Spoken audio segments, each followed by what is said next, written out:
by Maureen O'Brien, marieelectrics.blogspot.com. The Spy by James Fenimore Cooper. Chapter 6. And let conquerors boast their fields of fame, he who in virtue arms a young warm spirit against beauty's charms, who feels her brightness yet defies her thrall, is the best, bravest conqueror of them all. Moore. The ladies of the Wharton family had collected about a window, deeply interested in the scene we have related. Sarah viewed the approach of her countrymen with a smile of contemptuous indifference, for she even undervalued the personal appearance of men whom she thought arrayed in the unholy cause of rebellion. Miss Peyton looked on the gallant show with an exulting pride, which arose in the reflection that the warriors before her were the chosen troops of her native colony, while Frances gazed with a singleness of interest that absorbed all other considerations. The two parties had not yet joined before her quick eye distinguished one horseman in particular from those around him.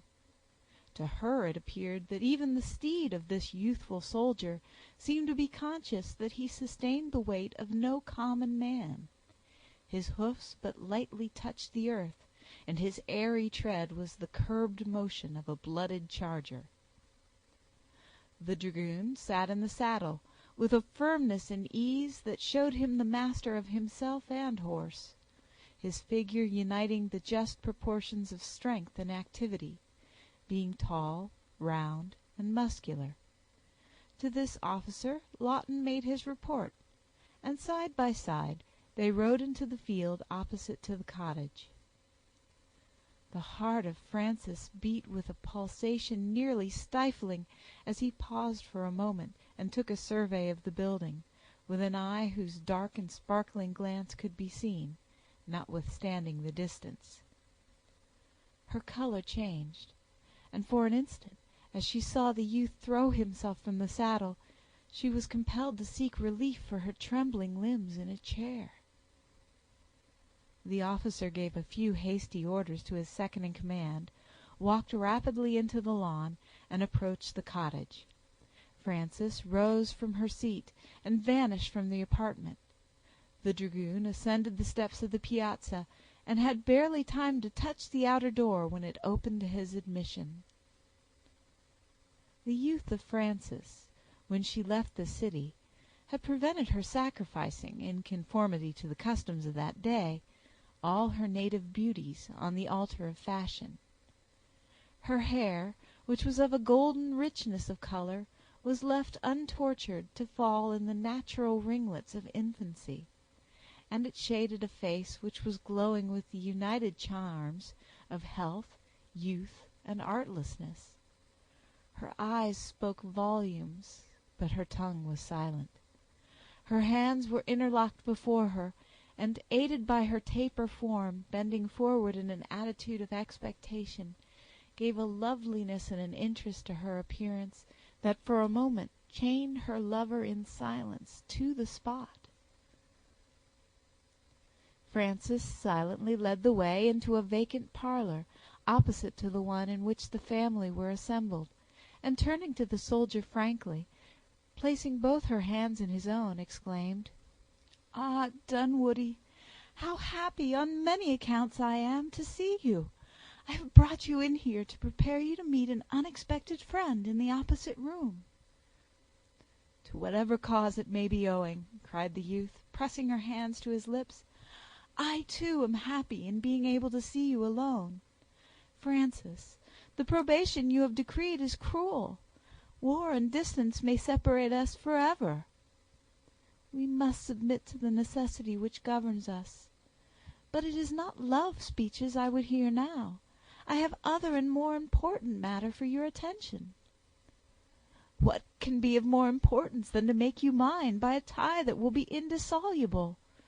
Frances, you are cold to me, from whose mind days of service and nights of alarm have never been able to banish your image for a single moment."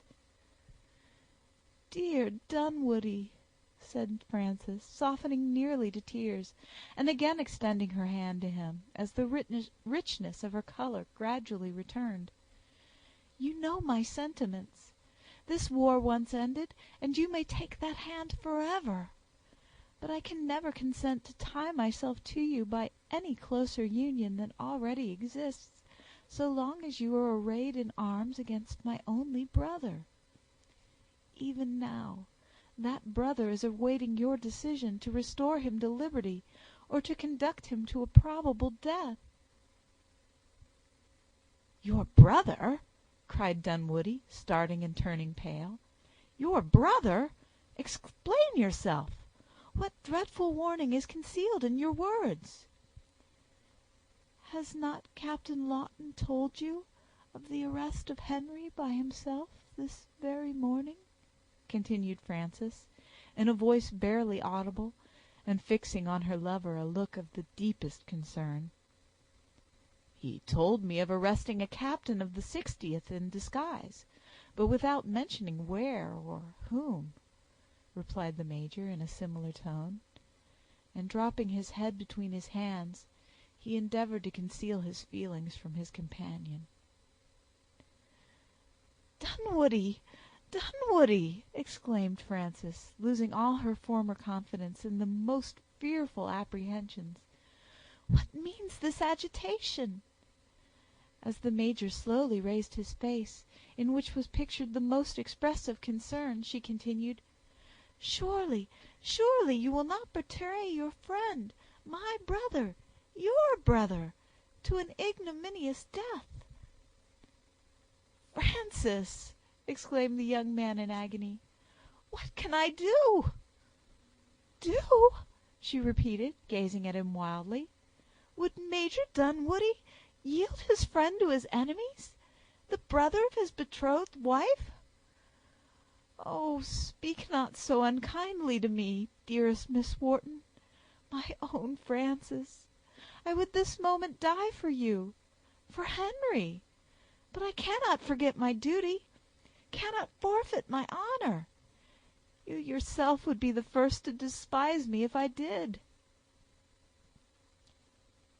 "Peyton Dunwoodie," said Frances, solemnly, and with a face of ashy paleness, "you have told me, you have sworn that you love me."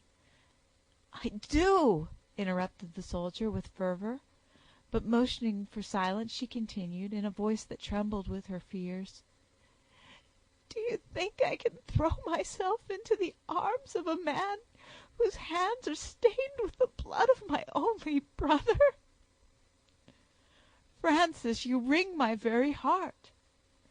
Then pausing to struggle with his feelings, he endeavored to force a smile, as he added, "But, after all, we may be torturing ourselves with unnecessary fears, and Henry, when I know the circumstances, may be nothing more than a prisoner of war, in which case I can liberate him on parole."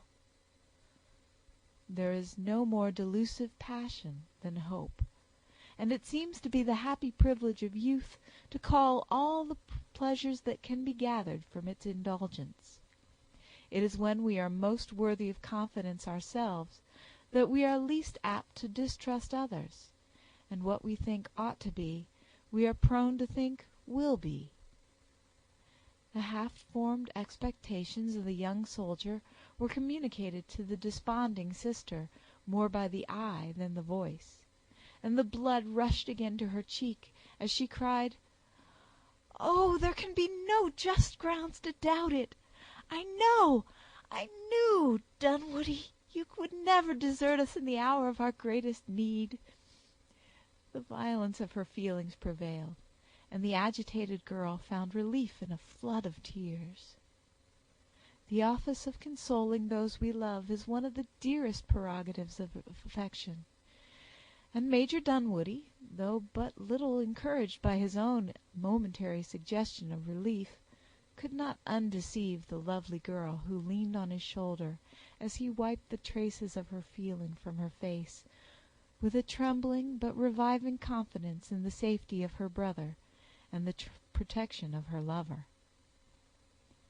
Frances, having sufficiently recovered her recollection to command herself, now eagerly led the way to the opposite room, to communicate to her family the pleasing intelligence which she already conceived so certain.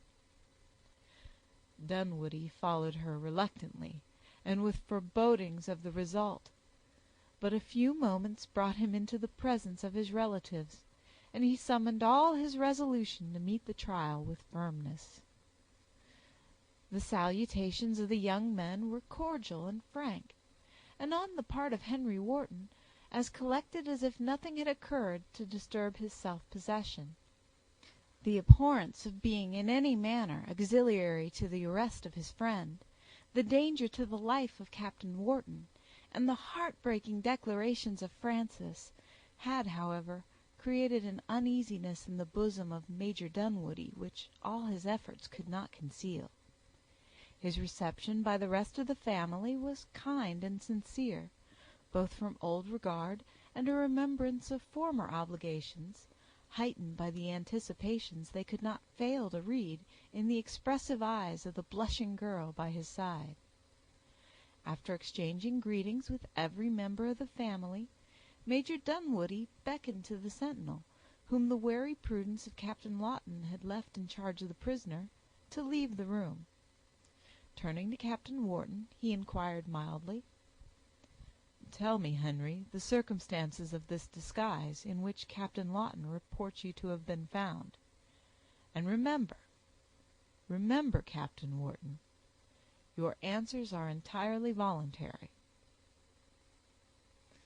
"The disguise was used by me, Major Dunwoodie," replied the English officer gravely, "to enable me to visit my friends, without incurring the danger of becoming a prisoner of war." "But you did not wear it until you saw the troop of Lawton approaching?"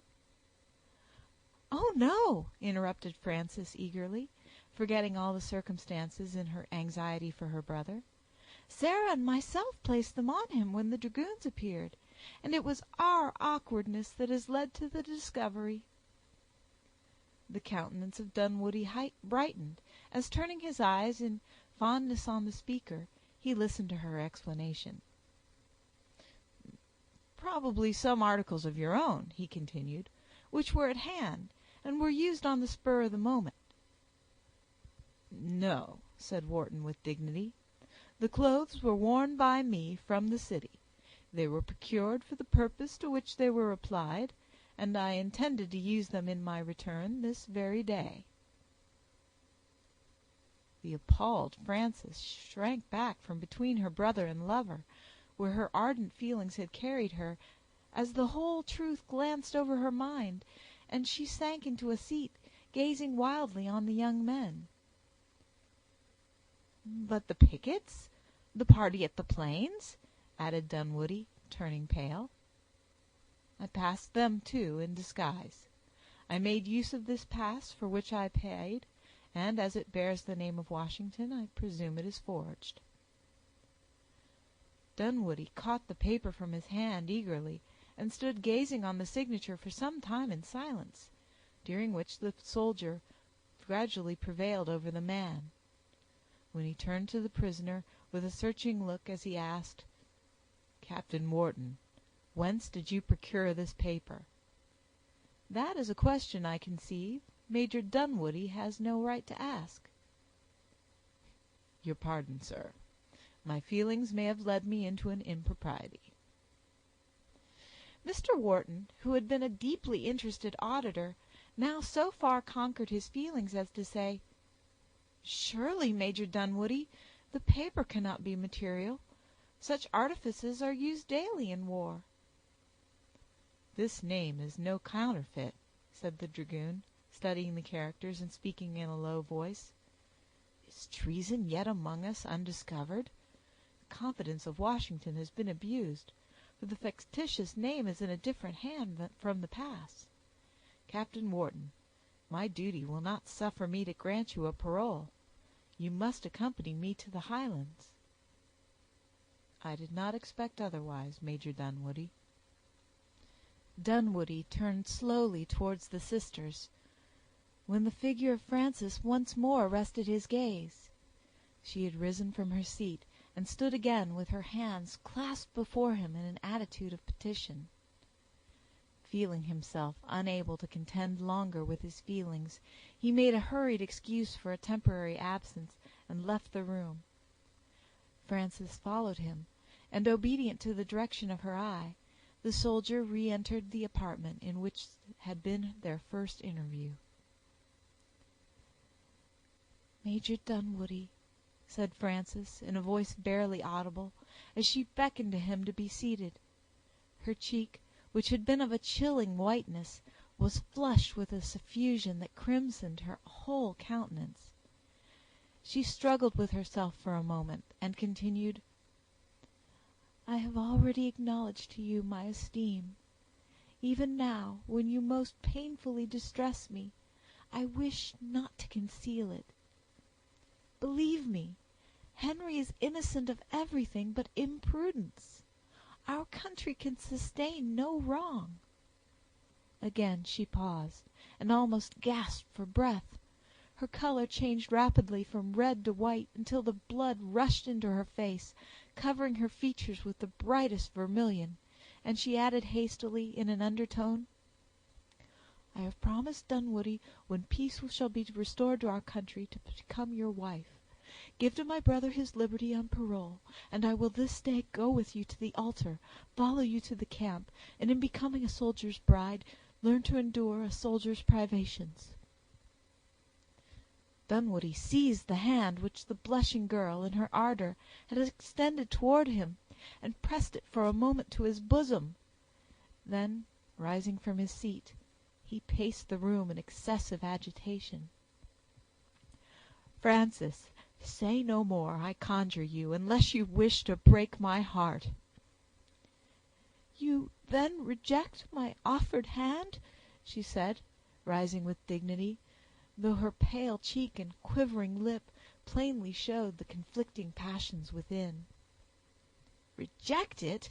Have I not sought it with entreaties, with tears? Has it not been the goal of all my earthly wishes? But to take it under such conditions would be to dishonor both. We will hope for better things. Henry must be acquitted, perhaps not tried. No intercession of mine shall be wanting, you must well know. And believe me, Frances, I am not without favor with Washington." "That very paper, that abuse of his confidence to which you alluded, will steel him to my brother's case. If threats or entreaties could move his stern sense of justice, would André have suffered?" As Frances uttered these words, she fled from the room in despair.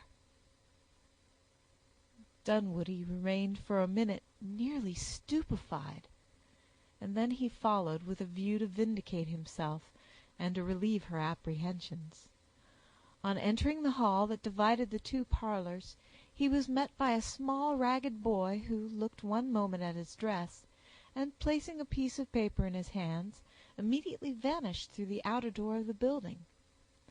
The bewildered state of his mind and the suddenness of the occurrence gave the Major barely time to observe the messenger to be a country lad, meanly attired, and that he held in his hand one of those toys which are to be bought in cities, and which he now apparently contemplated with the conscious pleasure of having fairly purchased by the performance of the service required. The soldier turned his eyes to the subject of the note.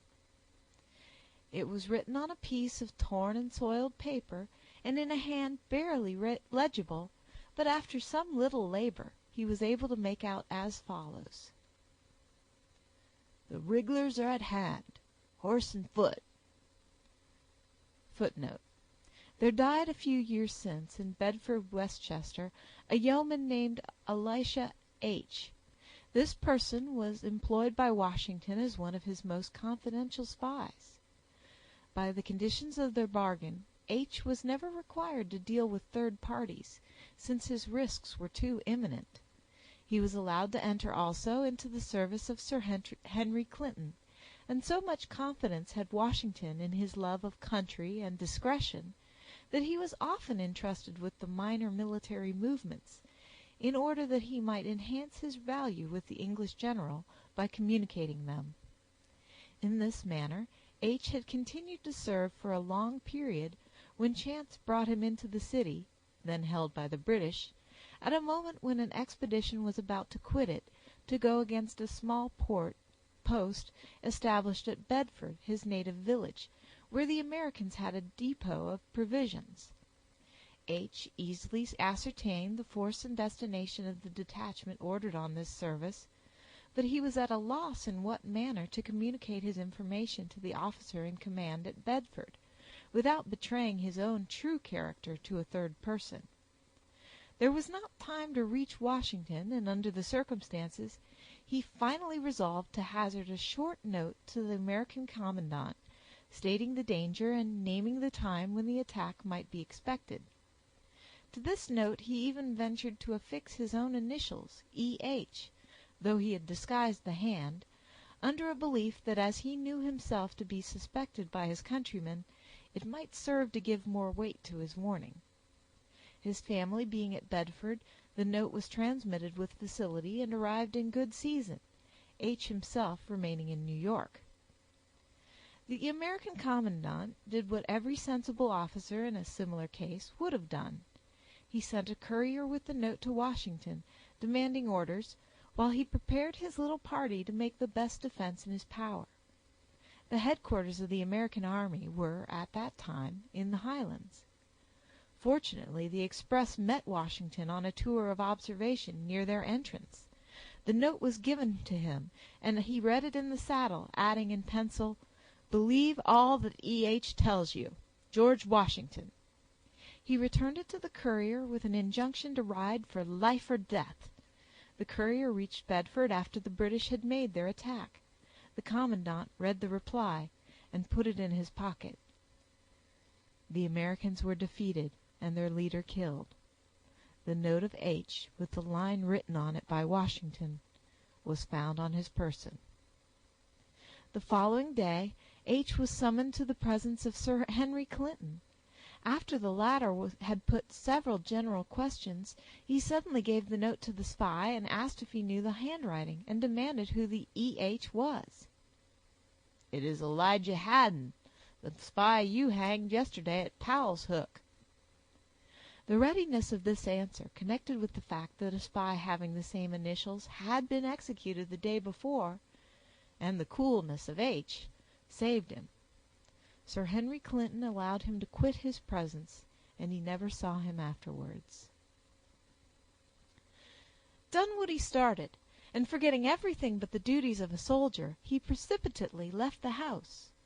While walking rapidly towards the troop, he noticed on a distant hill a vidette riding with speed. Several pistols were fired in quick succession, and the next instant the trumpets of the corps rang in his ears with the enlivening strain of "To arms!" By the time he had reached the ground occupied by his squadron, the Major saw that every man was in active motion. Lawton was already in the saddle, eyeing the opposite extremity of the valley with the eagerness of expectation, and crying to the musicians, in tones but little lower than their own, "Sound away, my lads, and let these Englishmen know that the Virginia horse are between them and the end of their journey." The vedettes and patrols now came pouring in, each making in succession his hasty report to the commanding officer, who gave his orders coolly and with a promptitude that made obedience certain. Once only, as he wheeled his horse to ride over the ground in front, did Dunwoody trust himself with a look at the cottage, and his heart beat with unusual rapidity as he saw a female figure standing with clasped hands at a window of the room in which he had met Frances. The distance was too great to distinguish her features, but the soldier could not doubt that it was his mistress. The paleness of his cheek and the languor of his eye endured but a moment longer. As he rode towards the intended battle-ground, a flush of ardor began to show itself on his sunburnt features, and his dragoons, who studied the face of their leader as the best index to their own fate, saw again the wonted flashing of the eyes and the cheerful animation which they had so often witnessed on the eve of battle. By the additions of the vedettes and the parties that had been out, and which now had all joined, the whole number of the horse was increased to nearly 200. There was also a small body of men whose ordinary duties were those of guides, but who in cases of emergency were embodied and did duty as foot soldiers. These were dismounted, and proceeded by the order of Dunwoodie to level the few fences which might interfere with the intended movements of the cavalry. The neglect of husbandry which had been occasioned by the war left this task comparatively easy. Those long lines of heavy and durable walls, which now sweep through every part of the country, 40 years ago were unknown. The slight and tottering fences of stone were then used more to clear the land for the purposes of cultivation than as permanent barriers, and required the constant attention of the husbandman to preserve them against the fury of the tempests and the frosts of winter. Some few of them had been built with more care immediately around the dwelling of Mr. Wharton, but those which had intersected the vale below were generally a pile of ruins, over which the horses of the Virginians would bound with the fleetness of the wind. Occasionally a short line yet preserved its erect appearance, but as none of those crossed the ground on which Dunwoodie intended to act, there remained only the slighter fences of rails to be thrown down. Their duty was hastily but effectually performed, and the guides withdrew to the post assigned to them for the approaching fight. Major Dunwoodie had received from his scouts all the intelligence concerning his foe which was necessary to enable him to make his arrangements. The bottom of the valley was an even plain, that fell with a slight inclination from the foot of the hills on either side to the level of a natural meadow that wound through the country on the banks of a small stream, by whose water it was often inundated and fertilized. This brook was easily forded in any part of its course, and the only impediment it offered to the movements of the horse was in a place where it changed its bed from the western to the eastern side of the valley, and where its banks were more steep and difficult of access than common. Here the highway crossed it by a rough wooden bridge, as it did again at a distance of half a mile above the Locusts. The hills on the eastern side of the valley were abrupt, and frequently obtruded themselves in rocky prominences into its bosom, lessening the width to half the usual dimensions. One of these projections was but a short distance in the rear of the squadron of dragoons, and Dunwoodie directed Captain Lawton to withdraw with 2 troops behind its cover. The officer obeyed with a kind of surly reluctance, that was, however, somewhat lessened by the anticipations of the effect his sudden appearance would make on the enemy. Dunwoodie knew his man, and had selected the captain for this service, both because he feared his precipitation in the field, and knew when needed his support would never fail to appear. It was only in front of the enemy that Captain Lawton was hasty. At all other times his discernment and self-possession were consummately preserved, but he sometimes forgot them in his eagerness to engage. On the left of the ground on which Dunwoodie intended to meet his foe was a close wood, which skirted that side of the valley for the distance of a mile. Into this, then, the guides retired, and took their station near its edge, in such a manner as would enable them to maintain a scattering but effectual fire on the advancing column of the enemy. It cannot be supposed that all these preparations were made unheeded by the inmates of the cottage. On the contrary, every feeling which can agitate the human breast in witnessing such a scene was actively alive. Mr. Wharton alone saw no hopes to himself in the termination of the conflict. If the British should prevail, his son would be liberated, but what would then be his own fate? He had hitherto preserved his neutral character in the midst of trying circumstances. The fact of his having a son in the royal, or, as it was called, the regular army, had very nearly brought his estates to the hammer. Nothing had obviated this result but the powerful interest of the relation who held a high political rank in the state, and his own vigilant prudence. In his heart he was a devoted loyalist, and when the blushing Frances had communicated to him the wishes of her lover on their return from the American camp the preceding spring, the consent he had given to her future union with a rebel was as much extracted by the increasing necessity which existed for his obtaining Republican support as by any considerations for the happiness of his child. Should his son now be rescued, he would, in the public mind, be united with him as a plotter against the freedom of the States; and should he remain a captive and undergo the impending trial, the consequences might be still more dreadful. Much as he loved his wealth, Mr. Wharton loved his children better, and as he sat gazing on the movements without, with a listless vacancy in his countenance that fully denoted his imbecility of character, far different were the feelings of the son. Captain Wharton had been left in the keeping of two dragoons, one of whom marched to and fro on the piazza with a measured tread, and the other had been directed to continue in the same apartment with his prisoner. The young man had witnessed all the movements of Dunwoodie with admiration mingled with fearful anticipations of the consequences to friends. He particularly disliked the ambush of the detachment under Lawton, who could be distinctly seen from the windows of the cottage, cooling his impatience by pacing on foot the ground in front of his men. Henry Wharton threw several hasty and inquiring glances around, to see if no means of liberation would offer, but invariably found the eyes of his sentinel fixed on him with the watchfulness of an Argus. He longed with the ardor of youth to join in the glorious fray, but was compelled to remain a dissatisfied spectator of a scene in which he would so cheerfully have been an actor. Miss Peyton and Sarah continued gazing on the preparations with varied emotions, in which concern for the fate of the captain formed the more prominent feeling, until the moment of the shedding of blood seemed approaching, when, with the timidity of their sex, they sought the retirement of an inner room. Not so Frances.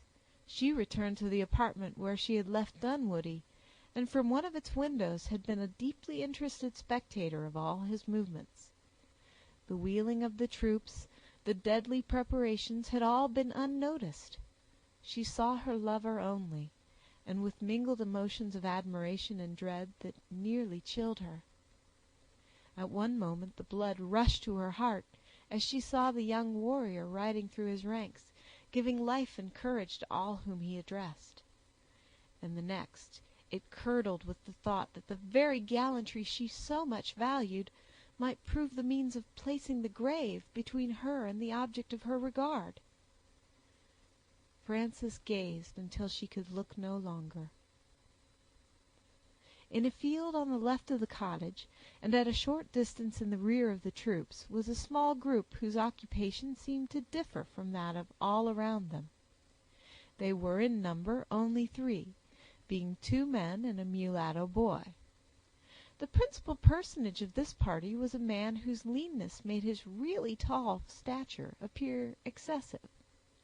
He wore spectacles, was unarmed, had dismounted, and seemed to be dividing his attention between a cigar, a book, and the incidents of the field before him. To this party Frances determined to send a note, directed to Dunwoodie. She wrote hastily with a pencil, "Come to me, Peyton, if it be but for a moment," and Caesar emerged from the cellar kitchen, taking the precaution to go by the rear of the building to avoid the sentinel on the piazza, who had very cavalierly ordered all the family to remain housed. The black delivered the note to the gentleman, with a request that it might be forwarded to Major Dunwoodie. It was the surgeon of the horse to whom Caesar addressed himself, and the teeth of the African chattered as he saw displayed on the ground the several instruments which were in preparation for the anticipated operations. The doctor himself seemed to view the arrangement with great satisfaction, as he deliberately raised his eyes from his book to order the boy to convey the note to his commanding officer, and then, dropping them quietly on the page, he continued his occupation. Caesar was slowly retiring as the third personage, who by his dress might be an inferior assistant of the surgical department, coolly inquired if he would have a leg taken off. This question seemed to remind the black of the existence of those limbs, for he made such use of them as to reach the piazza at the same instant that Major Dunwoodie rode up at half speed. The brawny sentinel squared himself, and poised his sword with military precision as he stood on his post, while his officer passed. But no sooner had the door closed than, turning to the negro, he said sharply, "Harkee, harkee, if you quit the house again without my knowledge, I shall turn barber, and shave off one of those ebony ears with this razor."